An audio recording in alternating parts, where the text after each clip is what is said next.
Dia akan menarik kabel ni. Dia menarik. Lepas tu nanti waf ni akan bergerak. Banyak kes yang putus-putus macam ni? Kebanyakan yang masalah yang gunakan kabel ni memang akan selalu putus lah. Tapi bukannya dalam masa pendek lah. Biasa dia makan masa yang lama untuk.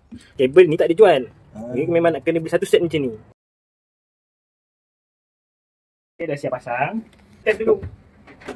Okay, tengok dekat motor tadi. Nampak tak dia menarik? Bila dah tarik macam ni, barulah. Okey.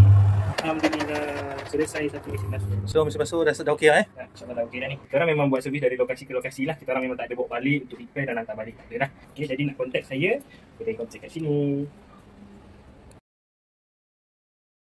Cover kawasan mana? Okey, kita orang cover satu Selangor dengan Kuala Lumpur lah.